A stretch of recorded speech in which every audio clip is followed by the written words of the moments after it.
Welcome to Talking Business. I'm your host, Darcey Edwards with Queen Bee Leadership Training. Talking Business is just that.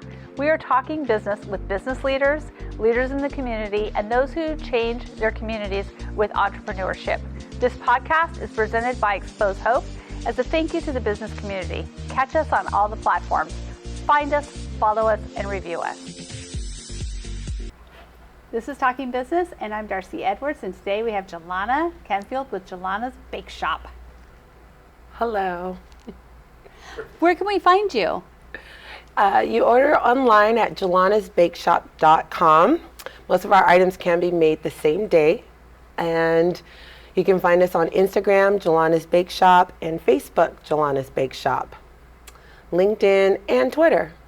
Excellent one. So I know your journey to becoming a baker, there's a lot of ebbs and flows of how you kind of got here. And I know you kind of started in culinary lightly in Hawaii, but when you moved over here, you decided to go down this fabulous road of baked goods. Thank you very much. You're very welcome. So tell us a little bit about that journey to baked goods, because not everybody says like, yeah, I'm good at baking, and they watch the British baking show 3 times and think they know what they're doing. You actually know your stuff. And I still learn a lot from that show. It's a lot of fun to watch. I started baking with my mother and family. And it's funny, I didn't want to do it as a career. My passion was being an actor and a dancer. And as being an artist, a lot of us get jobs in restaurants to make extra money. Sure. And when we moved to Hawaii, I just felt even a more kindred spirit to my positions at restaurants. I started taking, coming in early, staying late to work with the pastry department. And even though my focus was more savory food and wine, I just had that connection. We moved here, and due to a health issue, I was laid up for a while. And I started thinking, when I go back, do I want to just go back to what I was doing before? Or do I want to make a connection to my heritage, passing on something I've learned from my family? So that's why I pivoted from savory culinary skills and wine into pastry and confection. So I started with exactly, my grandmother was famous for her cinnamon rolls. So I started with that. I did want to add some nuances that I felt were important. So I wanted to heighten the flavor. When I started Jelana's Bake Shop, our motto is flavor focused, simply baked. So more flavor, less sugar. So I started adding apple butter to the frosting, added a few other spices, and lowered the sugar content. I love it, because you know what? They taste phenomenal, but they're not where your teeth hurt. You know that feeling? Yes. And that's not, you know, your body knows that's not great for you. This is like slightly health food, right? So you've overcome some obstacles. I mean, in business, we all have. What are some obstacles that you've come out of where you're like, you know what?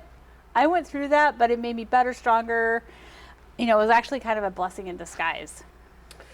I would say first major obstacle was when we moved here and I had a health situation.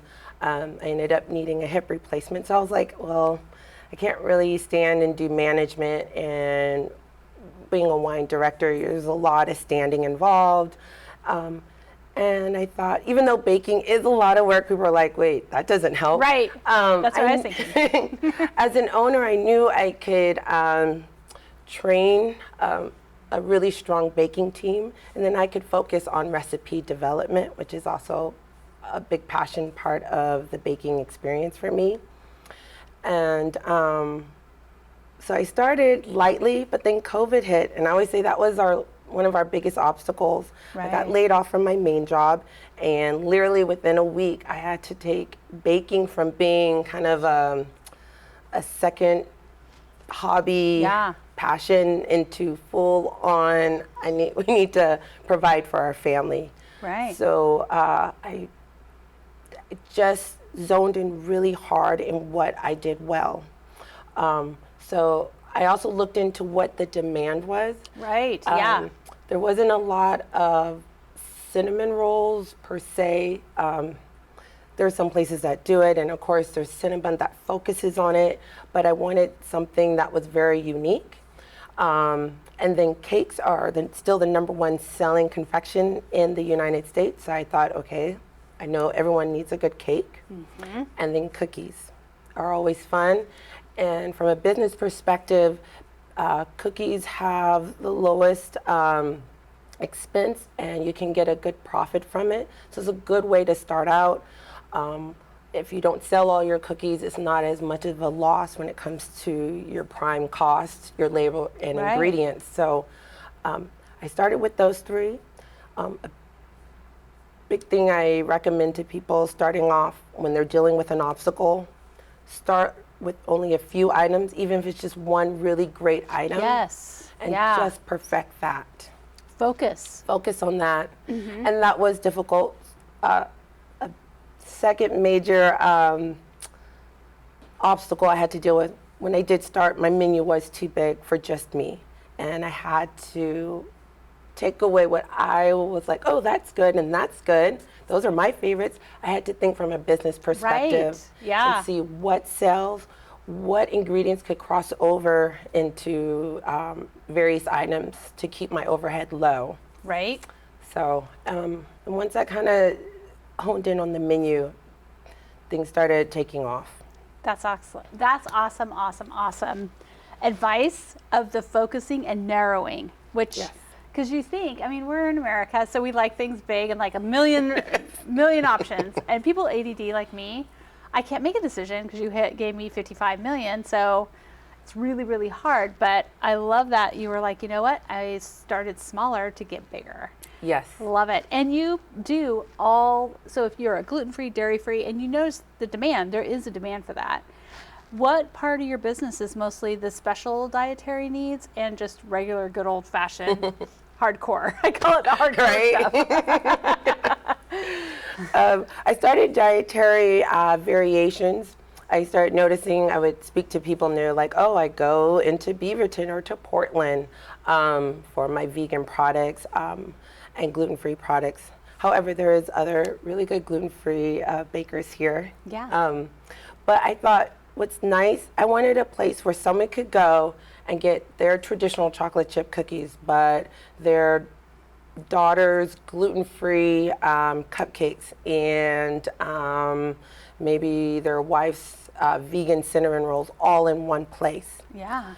So once I honed in on those 3 areas, cookies, cinnamon rolls, and cakes, I also do dessert bars, but those were the top 3.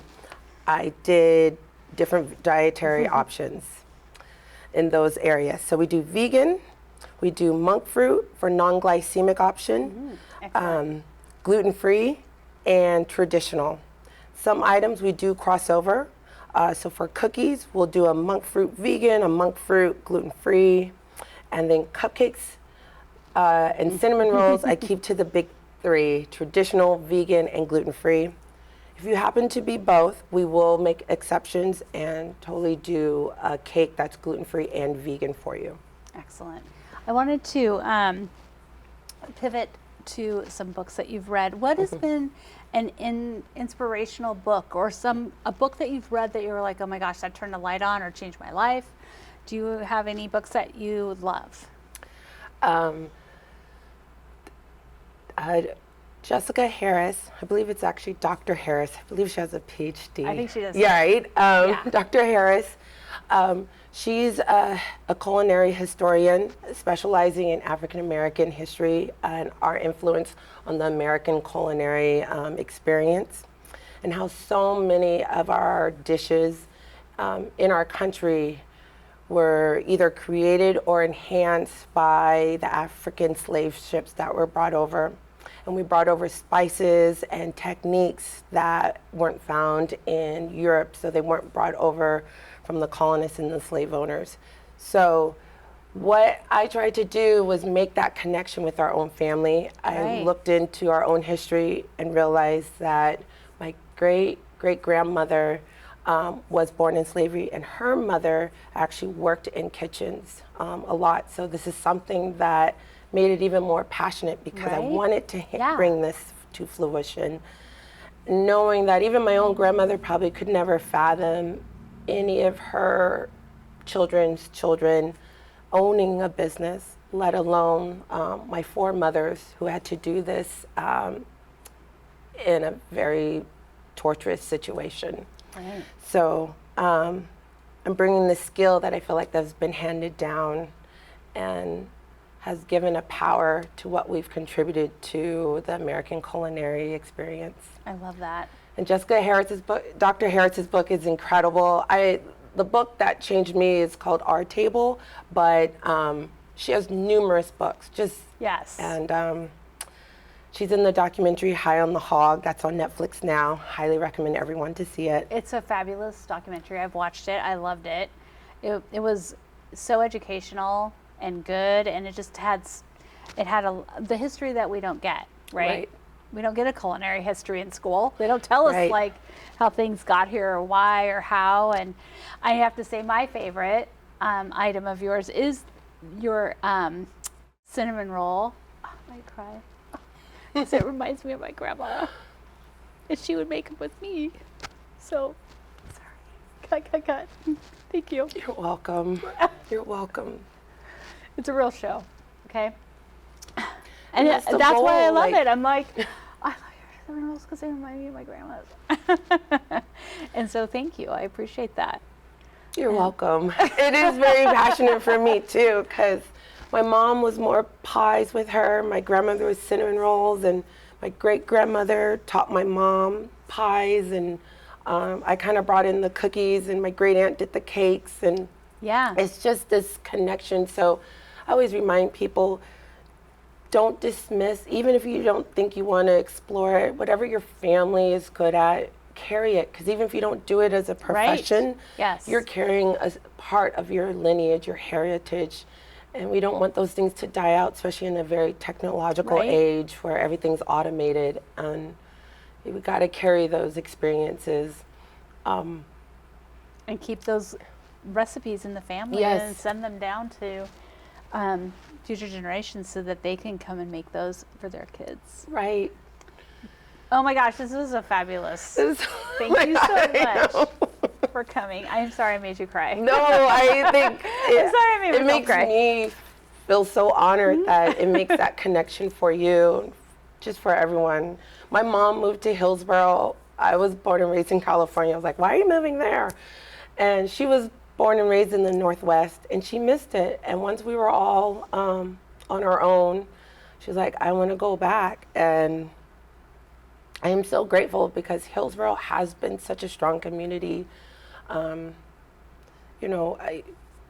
We left Hawaii, this ideal life, condo close to the beach, and next thing you know, from a health issue, I'm living in my mom's room, laid up, thinking, oh my God, my life is over. What am I going to do? I have a 5-year-old, and my husband had to stop his business, and the community was so supportive, whether it was the schools, my mom's friends, and then once we started the business, Hillsboro Chambers, which is now Washington County Chambers, everyone really opened their arms. I always say there's a reason why Aloha is close, because it does have Aloha in this area. Yeah. And that's excellent. When we got off the freeway from moving here, and we just saw Aloha everywhere, like it might be pronounced different, but we felt it like the moment we got here. So thank you, Washington County and Hillsboro. Thank you. And Darcey, thank you.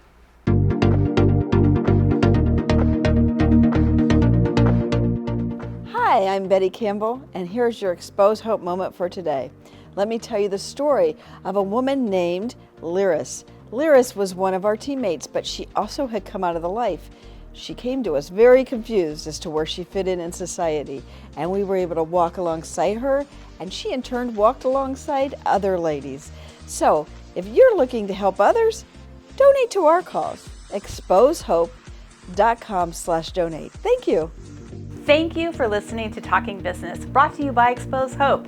We can be found on all of your favorite podcast platforms, YouTube, iTunes, all of them. Also, be sure to like us, share us, and leave a comment. Who do you want to hear from? We want to know.